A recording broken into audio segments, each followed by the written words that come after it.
deadly bee is spreading northward toward the United States. A scientific test of their aggressiveness was attempted in Brazil by bee expert Dr. Norman Gary. 500 bees or so have already come out. They're hitting my legs like crazy. I think we are overdoing this one for sure. They're all over my ankles. I'm going to have to move out. One stinging me through the top of the head. Because I wasn't prepared for the kind of action we're getting here.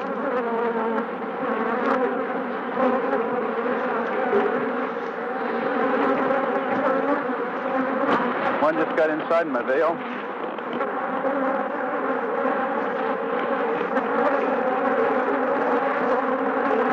They're absolutely all over me. One's inside, two are inside my veil. One stinging the ear. Sure wasn't prepared for this one.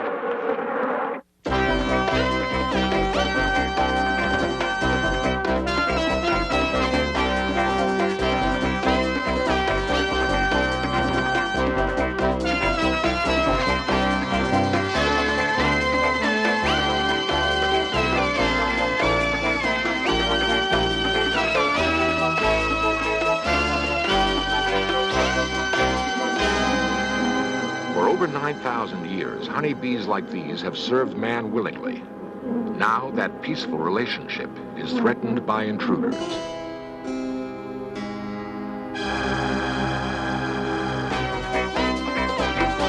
This series presents information based in part on theory and conjecture.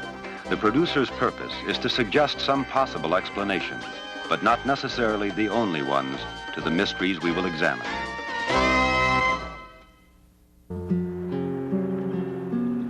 The majestic hills that surround Rio de Janeiro usually protect this beautiful city from the jungles beyond.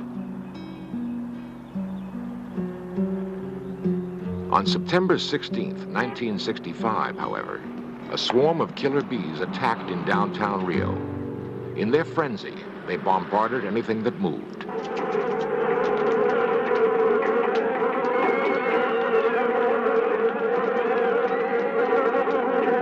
"60 people were badly stung. A fierce new breed of honeybee now threatens the once happy partnership between man and bee. It is a threat, however, that must be met with understanding, not fear. Frightening as it seems, the killer bee deserves our respect.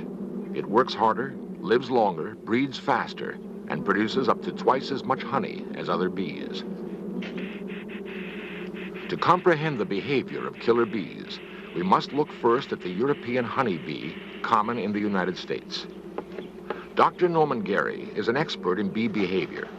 To him, the complex and usually unseen world within a beehive is a familiar yet ever fascinating place. Ordinary smoke pacifies the bees, allowing a close inspection of the hive. Inside lies a highly organized insect society. Bees, in fact, are among the most social of all living things. The pure beeswax combs, composed of thousands of geometric cells, form an intricate housing unit. Certain cells store pollen and honey. Others are used as brood chambers to raise new bees. Most of the hive is made up of workers, each with a special job to perform. Some workers do nothing but fan their wings at the hive's entrance. They are the air conditioning unit, fanning tirelessly to ventilate the hive, maintaining an even temperature. Other bees work at keeping the hive clean, or in building and repairing the vital combs. No bee is ever without a job. The work of maintaining the hive is continuous. Mortician bees specialize in removing the bodies of dead bees. One way or another, deceased workers are unceremoniously cast away. At the center of every hive is a larger, dominant bee, the queen. Constantly surrounded by a coterie of attendants that does nothing but feed and groom her, the queen is literally mother of the hive. She exudes powerful odors, or pheromones, that give the workers a sense of communal security and ensure that no new queens will be bred. Yet her most important role is as the hive's sole egg layer, up to 1,500 eggs each day. For 3 weeks, the new eggs develop and grow.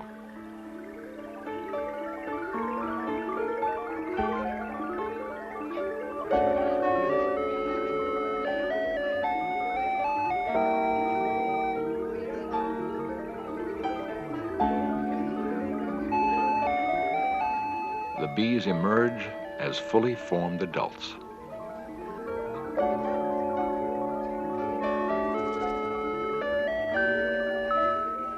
Each new bee chews through the capping of its brood chamber, ready to go to work. A bee's life will last but 6 weeks. Yet before it joins the active hive, a young bee cleans its own brood chamber to make room for the next generation of young.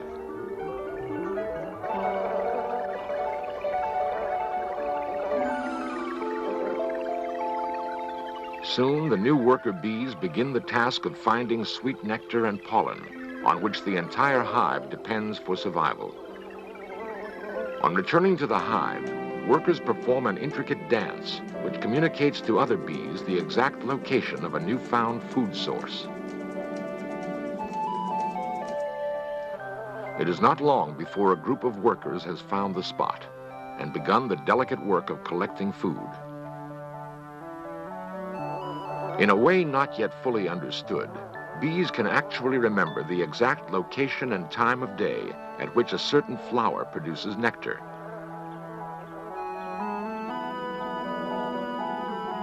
On returning to the hive, no worker gains easy admittance.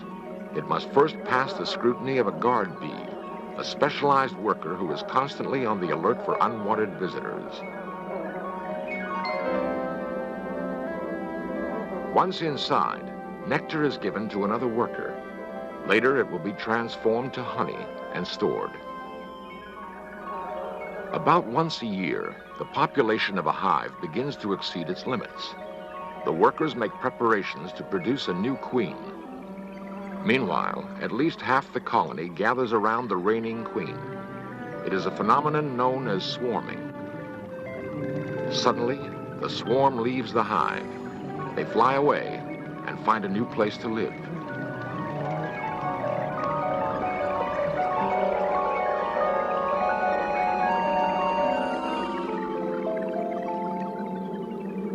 The bees common in the United States are derived from the Italian honeybee, which was deliberately introduced here.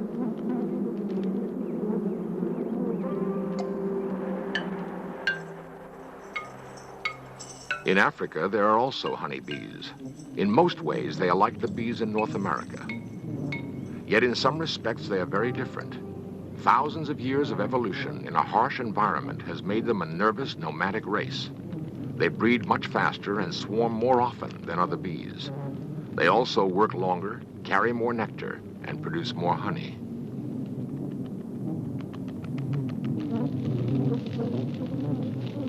Their unpredictable habitat, where sudden brush fires are common and predators in search of sweet honey are numerous, has given these bees a temperamental disposition. They live on constant alert. A sudden movement, a dark color, even the smell of carbon dioxide from the breath of a predator can send them into a stinging frenzy. Their alarm odors will draw every nearby colony to join the attack in a common defense of the hives. In 1956, at the University of Sao Paulo, this man, Dr. Warwick Kerr, imported 26 hives of pure African bees to Brazil.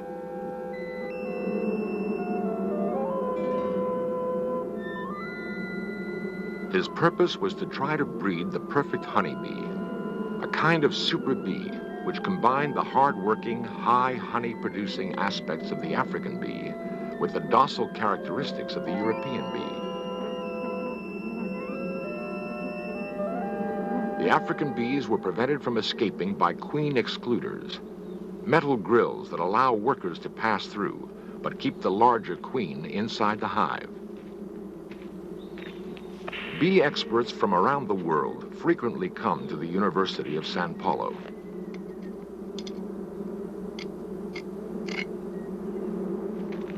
In 1957, a visiting beekeeper mistakenly removed the queen excluders from all of the African hives. The accident occurred at a time when the hives were ready to swarm.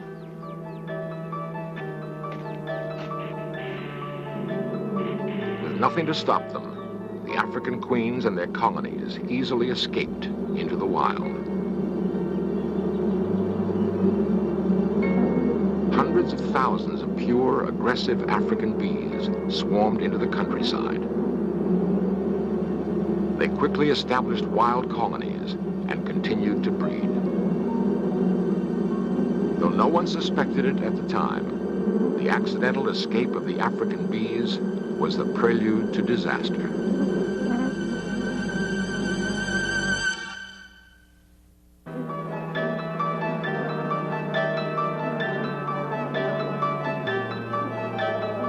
The dangerous African bees had been released into an ideal environment. Highly aggressive, they met little competition. Often they marauded native hives, killing the bees, robbing honey, and taking over their homes. They multiplied at an astonishing rate and established colonies nearly everywhere, in trees, under tile roofs, in the ground, in abandoned cars. Once gentle hives suddenly turned dangerous. The sensitive, easily disturbed killer bees were taking over. Cows and other farm animals were attacked. Thousands had been killed. Vibrations from tractors and other equipment caused savage attacks on many farmers. At the Church of Santa Barbara in Niterói, a wild swarm swooped inside during Mass, stinging the congregation. In 1973, firemen used flamethrowers to destroy a wild swarm which had attacked over 300 people at a funeral service. A handful of dirt thrown at them triggered the attack. On several occasions, the commotion of a soccer game has caused bees to launch mass stinging attacks on players and spectators.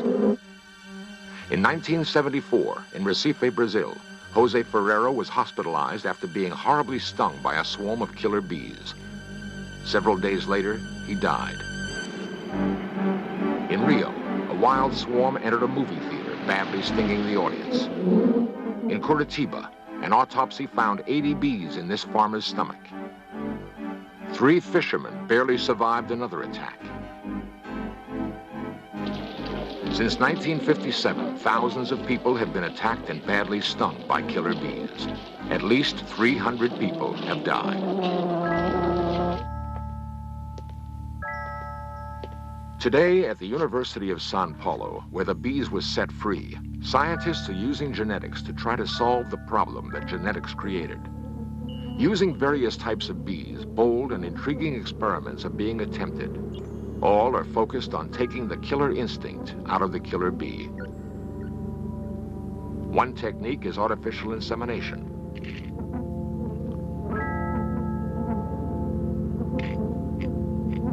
Drones, the stingless bees that fertilize the queen, have been collected from special hives. These drones represent an extremely gentle European variety. One by one, they are carefully removed. Each drone is gently compressed to reveal part of its reproductive system.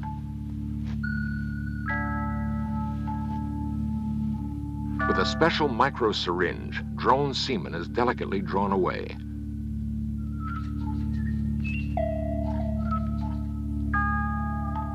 Meanwhile, an anesthetized killer queen bee is prepared for artificial insemination. The syringe containing semen from the drone is inched into position. Slowly, the captive queen is inseminated. Her genetic character is thus deliberately altered by science.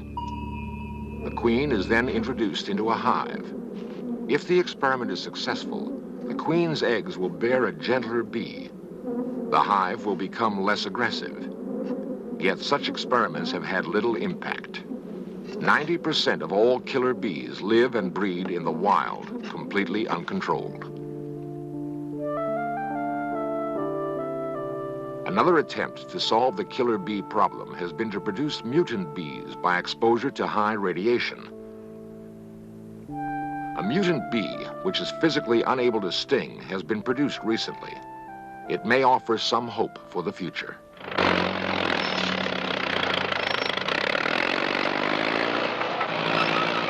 In the movie Savage Bees, Dr. Norman Gary reenacted an actual killer bee attack.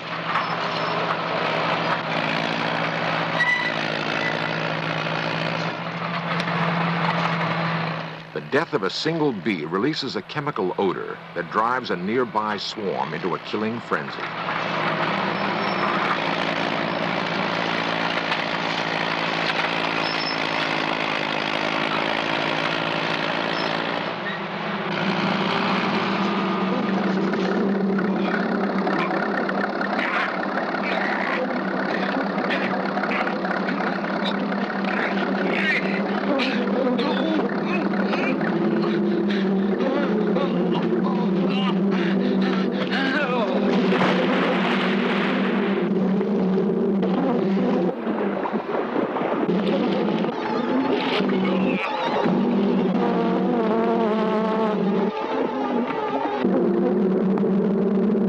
Since the escape of this bee near Sao Paulo in 1957, the bees have rapidly migrated throughout most of South America. They're presently going through the Guianas, and they've just been reported in Venezuela. Should they continue their northward migration at 200 miles a year, they could reach the U.S. by 1990.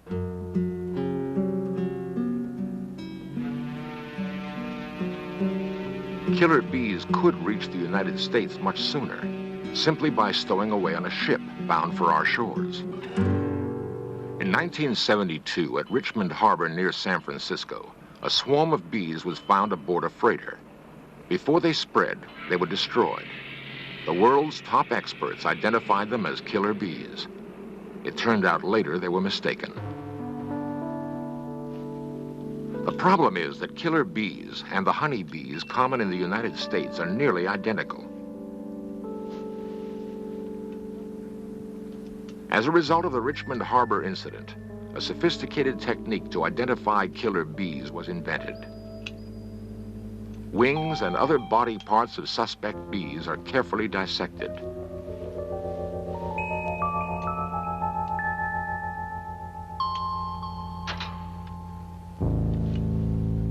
The parts are then projected. 25 specific features are precisely measured and recorded.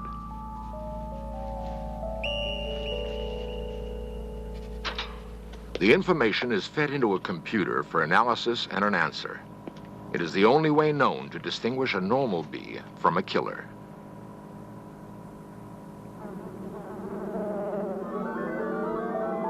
When the killer arrives here, there may be an additional impact. Every year, honeybees are used to pollinate billions of dollars worth of agricultural crops. The aggressive, hard-to-handle killer bee could make this impossible. The killer bee now predominates in most of South America, and it's spreading fast, quickly liquidating the few docile colonies that remain. This year, Dr. Gary visited the University of Sao Paulo. One of his objectives was to attempt again a test of the killer bee's aggressiveness. Viewed through an electron microscope, a bee's stinger is clearly a formidable weapon. It is not a single needle, but a three-pronged drill. The main shaft pierces the victim, while two jagged arms alternately stab downward, pumping venom. The venom is contained in a large sac above the sharp sting apparatus.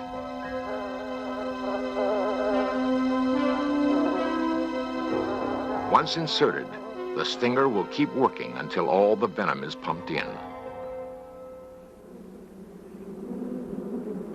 Wearing a special protective suit, Dr. Gary began the test. All that was required to arouse the bees was to dangle a black leather patch at the hive entrance. Killer bees react violently to black. The second patch on Dr. Gary's chest measures the intensity of the attack. 200 bees around my veil. The patch now is being stung. There must be 50 bees already have stung this patch on my chest. I'll continue to get them out. This is the maximum response. So far, I have received no stings. I hope at this moment there are no openings in my veil.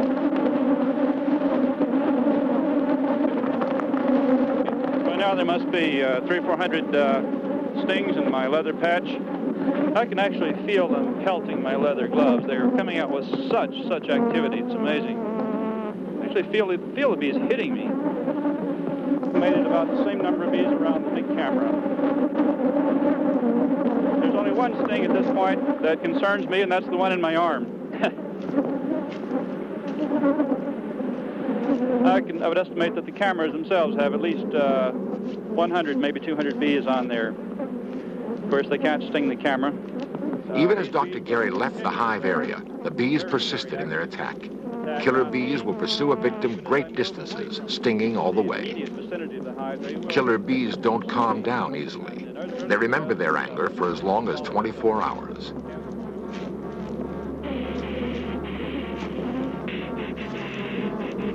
Long after the experiment was over, 500 yards away from the hives, even smoke would not stop numerous bees from continuing their attack.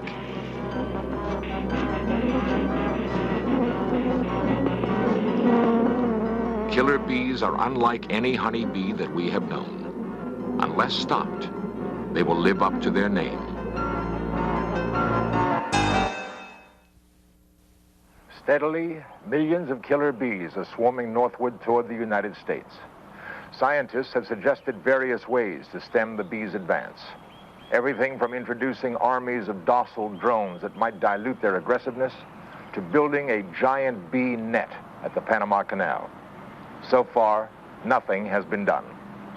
When the killer bees will arrive and exactly how they will behave when they get here, we don't know. For now, there seems to be little we can do but watch and wait.